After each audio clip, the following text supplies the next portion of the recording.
Posição no livro do profeta Amós, capítulo de número 1, os versículos, meus irmãos, os versículos de número 3 até o versículo de número 5, apenas esses 3 versículos aqui, tá?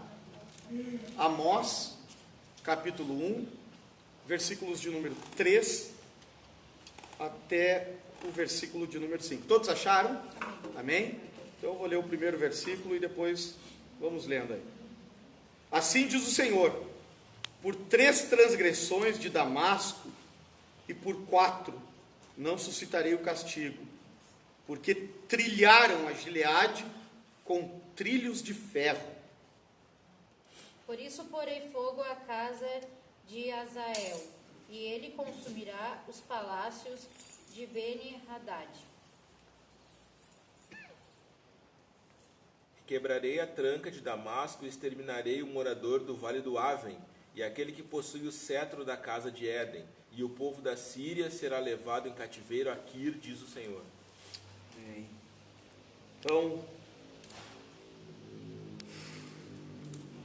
o que nós temos hoje à noite? O que eu mais temia, como disse João, me sobreveio.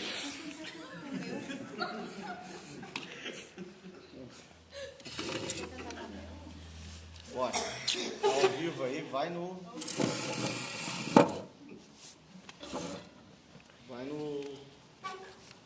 braço do Carlos aí.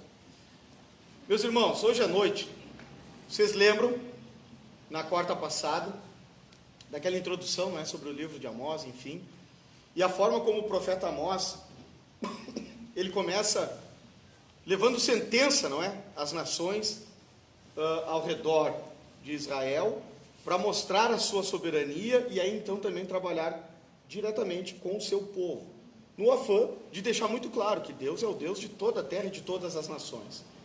Vocês lembram? 6 nações são sentenciadas pelo profeta Amós. Hoje à noite, esses 3 versículos que nós lemos aqui, é a sentença de Deus contra Damasco, capital da Síria.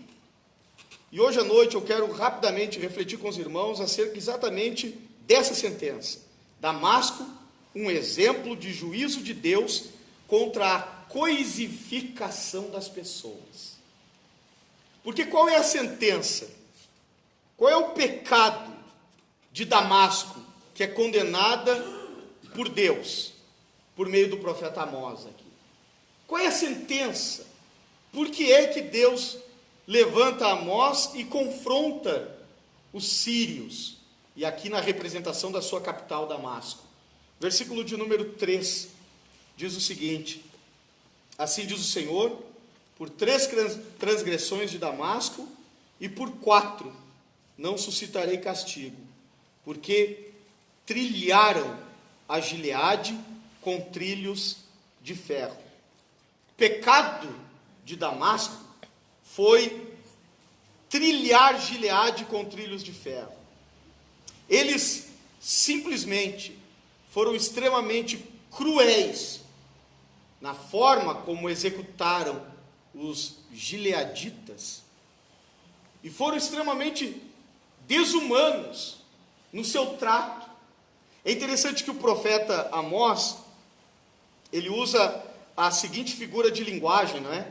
Trilharam.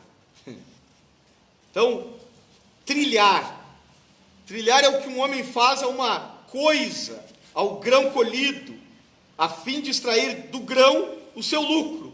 Foi isso que eles fizeram. Eles transformaram pessoas em coisas. Eles coisificaram gente. E Deus, de forma alguma, tolerou tal crueldade. O Senhor não foi passivo diante da maldade cometida pelos sírios em relação aos gileaditas. No ato de tratarem a esses, que eles não precisavam nem invadir, a Síria era um grande império. Tá? Azael, príncipe de Damasco, era um homem rico, temido e poderoso. Então não tinha necessidade, invadiu por capricho. E nesse ato de invadir por capricho foi cruel.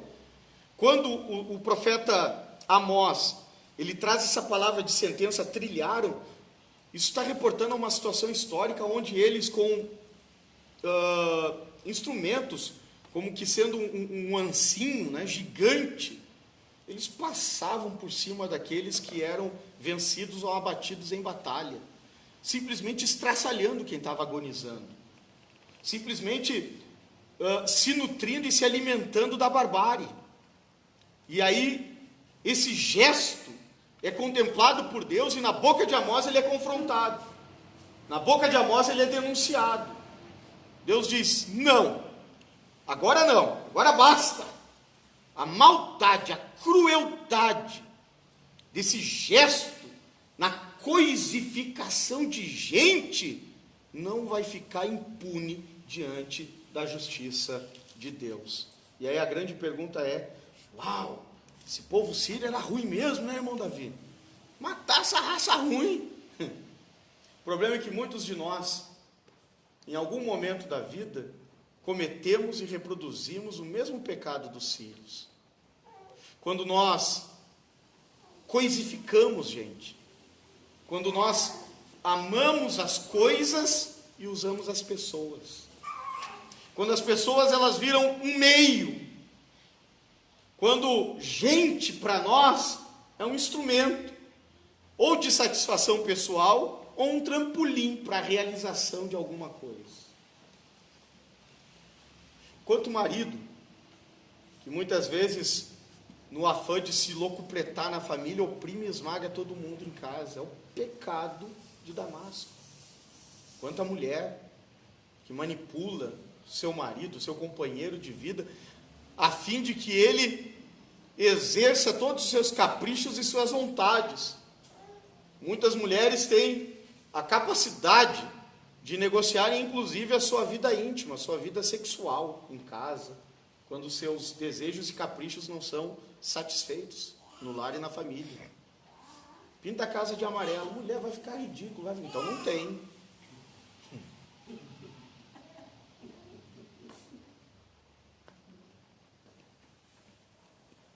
Quem me ouve vai pregar mais de um ano aqui, não pode ficar assustado, né? Gente que não entende que no trato com o outro, nós estamos interagindo com o imagodei, a imagem de Deus, reverência. Reverência. Não se brinca com gente. Não se usa as pessoas. Eu ouvi uma frase muito interessante do meu pai num contexto bastante amplo, e não vem o caso, até porque está sendo gravado. Mas ele me disse uma frase que me marcou muito. Ele disse, nós temos que ter um cuidado muito grande para entendermos a forma como nós entramos na vida de uma pessoa e a forma como nós vamos sair dela. Porque muitos de nós, em algum momento da vida, cometem esse mesmo pecado, da coisificação. A gente transforma a gente em coisa. Filho vira coisa. Filho às vezes vira pet de exposição. Aí o filho tem que ser simplesmente perfeito, porque ele vai ser uma bandeira para mim. Aí eu quero exibir. Eu coisifiquei meu filho. Ele virou uma coisa. Ele não é mais gente. Ele é alguém que eu tenho que exibir, alguém que eu tenho que mostrar. E se ele der errado, é minha honra que vai ser manchada. E aí eu estabeleço uma relação horrorosa com esse serzinho, onde ele vira coisa. Quantos de nós, nessa caminhada, coisificamos pessoas que são e devem ser alvo do nosso amor, do nosso cuidado, do nosso afeto? Quantos de nós, no afã, às vezes até de uma boa amizade, e quem é aqui que não precisa de um bom amigo? Deus nos fez seres relacionais, ninguém é uma ilha. Por isso que a depressão ela é antinatural do ponto de vista da criação. O isolamento é um pecado.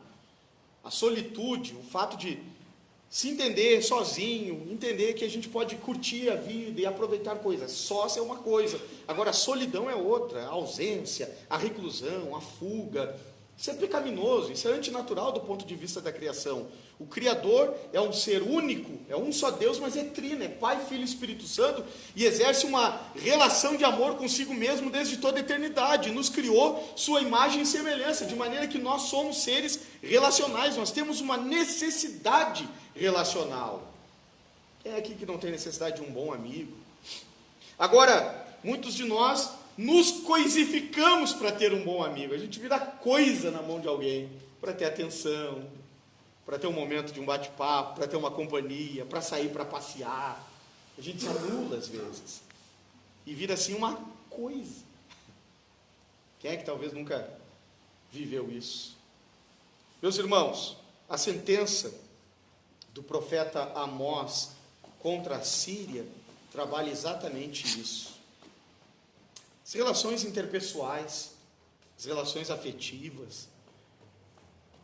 Quantos casais que, no afã de transformar o cônjuge num trampolim para a conquista de alguma necessidade ou interesse, simplesmente coisifica o outro. Quanta gente que simplesmente desconsidera que está dividindo a vida com alguém. Rafa, vê se consegue só dar uma atenção. Convida para estar conosco se quiser entrar. Ligeirinho. Não. Muito bem. E aí Deus diz: porquanto vocês trilharam Damasco, Síria, porquanto vocês transformaram em coisa Gileade, isso não vai ficar impune. Ou seja, meus irmãos, sempre que nós coisificamos as pessoas, saibam, nós teremos contra nós o Deus justo e criador dos céus e terra. Não se engane, Deus não deixa isso passar impune. Nós temos aqui sido constantemente desafiados e nutridos pela Escritura, recebendo da palavra de Deus a certeza de que o justo juiz de toda a terra vai chegar um dia em que julgará vivos e mortos, grandes e pequenos, feios e bonitos, todos serão julgados.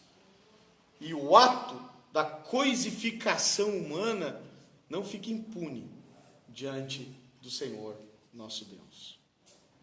É forte isso, né? É forte pensar que o olhar de Deus não nos toma por inocentes quando nós coisificamos gente, quando nós brincamos com sentimentos, com expectativas, quando nós nutrimos no outro, e aquilo que a Bíblia chama aqui, nós vimos na exposição de Tessalonicenses, defraudar, é gerar no outro uma expectativa que eu não posso e eu não sou responsável para nutrir. Isso é coisificar alguém, isso é transformar alguém em bobo, é brincar com alguém. E Deus não deixa isso impune de forma alguma. Não deixou com Damasco e não deixará com nenhum de nós. Amém, meus irmãos? Nem quando nós coisificamos quem quer que seja, e para nossa consolação, quando nós ou alguém tenta nos transformar em coisa. O que diz o Senhor aqui no versículo de número 3? Que Deus é um Deus longânimo, que Deus é um Deus paciente. Tem que convidar, querido Gilson, perdão, convidar para entrar. Não quer entrar, então deixa ele lá quietinho, puxa o Rafa para cá. Isso aí. Deixa lá quietinho, ali, sem problema nenhum. Volta para cá. O que diz o Senhor? Versículo de número 3. Por 3 transgressões de Damasco e por 4 não suscitarei o castigo. O que Deus está dizendo aqui? Que Ele é longânimo, que Ele é paciente. Ou seja, mesmo essa maldade de Damasco, dos sírios, ainda é vista com um olhar de longanimidade. Essa corda vai esticar ainda tem algo para esticar aí. Mas chega uma hora em que Deus diz: agora basta, agora a brincadeira acabou, agora a maldade vai ter o seu fim, agora vai ser estancado. Saibam, meus irmãos, Não existe mal que dure para sempre, com exceção do inferno. Por isso que a Bíblia diz que o choro dura uma noite. Por isso que Paulo olha para as angústias da nossa existência e diz: a nossa leve e momentânea tribulação. Porque a vida é isso, ela é passageira mesmo.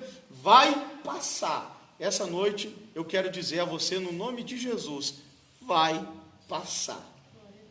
Essa dor, essa angústia, esse sentimento talvez até de injustiça. Pode que alguém, essa noite aqui, está vivendo uma situação em que se sente extremamente injustiçada. Eu estou dizendo para você, vai passar, não dura para sempre. Talvez hoje você está vivendo um momento que se sente extremamente para baixo, nessa roda gigante da existência, parece que trancou, o negócio não anda, tu não evolui, olha para todo mundo e diz: poxa, está todo mundo crescendo, está todo mundo evoluindo, está todo mundo avançando, e parece que aqui eu estou caminhando numa esteira, eu caminho, não saio do lugar. Quero dizer para você, vai passar, passa,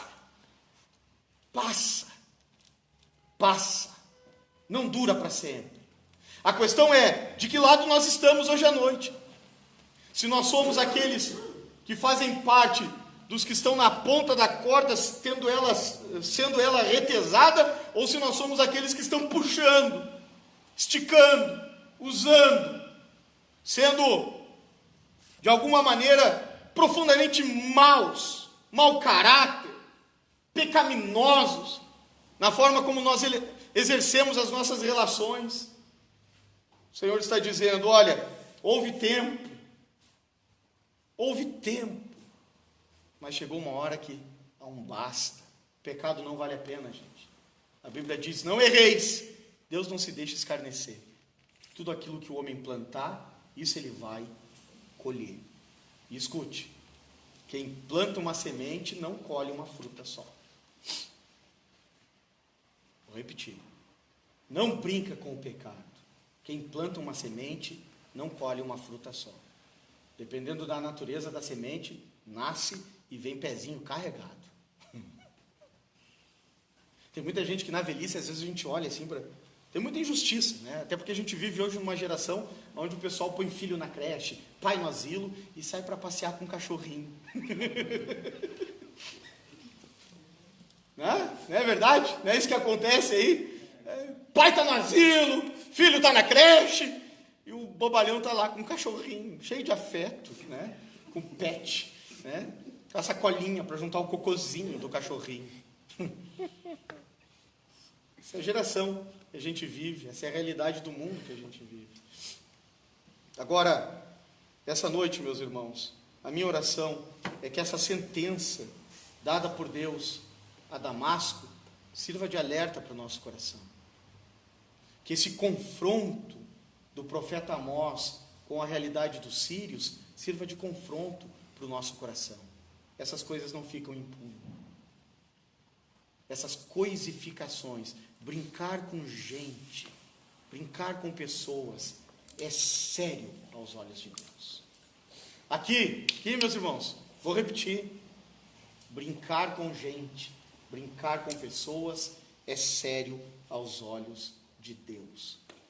Os ímpios, que não conhecem e não temem a Deus, respondem por isso. É sírio, é Damasco, é a capital da Síria, é gente ímpia com quem Deus está confrontando. Nenhum ímpio ficará impune por causa desse ato de ficar transformando gente em coisa. Agora também nenhum crente, nenhum filho de Deus ficará impune na prática desse gesto. Que o Espírito de Deus nos ajude hoje à noite a entendermos essa verdade. E eu não vou me prolongar, apenas esse texto nos ensina que riqueza não livra ninguém de ser avarento. Tem gente que pensa assim: não, eu quero porque eu não tenho. Tem gente que tem e não deixa de querer. A Síria era um império rico, eles não tinham necessidade de invadir aqueles desgraçados, aquela tribo lá dos gileaditas. O pecado, ele nos escraviza de maneira a gerar em nós uma falsa sensação de necessidade insaciável. Gente que cai no espiral para baixo, eu preciso, e tem. Tem a esposa, mas eu preciso de viver novas... Porque tem gente que não consegue, às vezes, ter uma relação emocional estável, porque ele está sempre querendo viver a experiência do namoro, né? Sempre querendo viver aquele momento do namoro, aquele momento do arrepio, aquela coisa, né? De ter que estar sempre passando gel no cabelo, E aí quando isso passa, quando a vida vai se estabelecendo, vai dividindo conta, vai dividindo a vida, acorda com a pessoa no outro dia, cara amassada, não deu tempo de, né? Dar aquele trato. Aí a camarada diz, isso eu não quero viver, quero namoro, E aí vive, né? Nessa vida miserável, de cama em cama, de peito em peito, de relação em relação, de sensação em sensação, porque gerou uma necessidade, o pecado escravizou de maneira que o camarada caiu num espiral para baixo, está afundando, está lá, e sente uma necessidade louca de alguma coisa que nunca se completa, nunca se sacia. Gente que o dinheiro que ganha nunca satisfaz, nunca é o bastante, nunca há contentamento, sempre olha para a vida do outro e diz, eu podia estar que nem o fulano, eu podia estar que nem o irmão fulano de tal, meu carro podia estar que nem o do irmão fulano de tal. Eu sei que às vezes é uma luta, não é? Né, baixinho? Gente que já dirigiu o carro que tinha que estar segurando assim, lembra?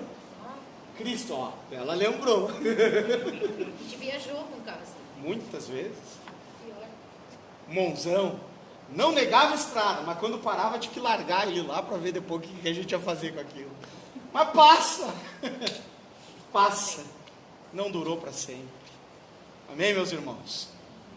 Então que essa noite o Espírito de Deus e a palavra de Jesus, apenas para encerrar com vocês aqui a leitura, os versículos de número 4 e 5, não é?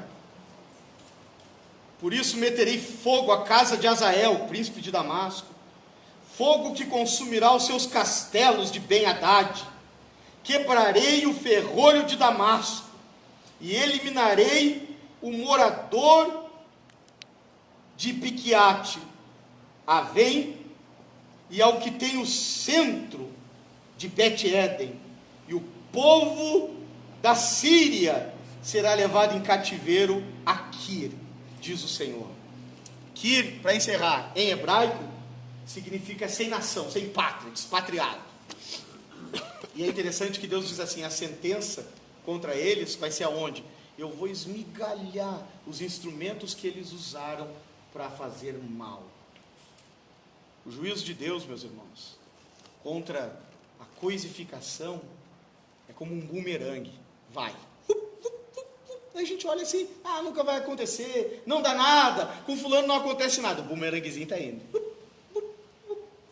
Aí vou sair daqui porque aqui não me pega. Aí ele vai para outro canto, aí ele, pum.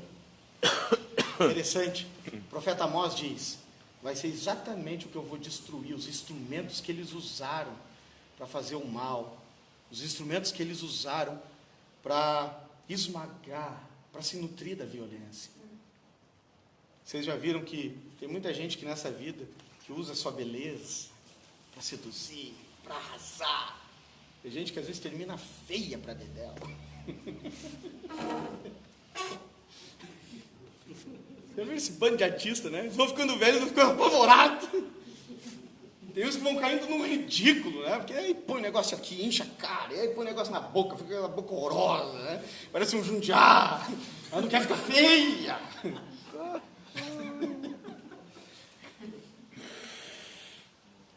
Vocês já viram que gente, às vezes, muito brava, muito senhor de si, é gente que termina, às vezes, a vida na dependência de outros. Gente muito assenhorada, muito afirmado, extremamente independente. É gente que, às vezes, termina sendo cuidado, limpado e carregado por outros. Sabem o que é isso? É Deus essa noite nos dizendo, por meio do profeta Amós, o pecado não vale a pena. E o juízo de Deus vem exatamente naquele instrumento que foi usado para fazer o mal. Que o Senhor Deus tenha misericórdia de nós. Que a palavra de Deus essa noite seja acatada no nosso coração e na nossa alma, para a glória do nome de Jesus. Amém? Amém.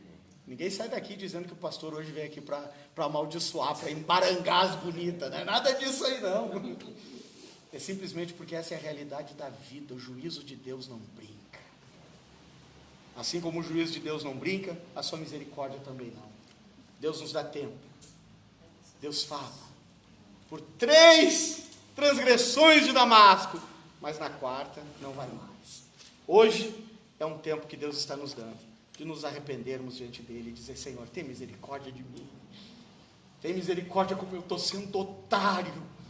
Tem misericórdia de mim como eu estou sendo bobo. Como eu estou sendo babaca na minha existência. Tem misericórdia de mim e me alcança com a tua graça, para a glória do teu nome.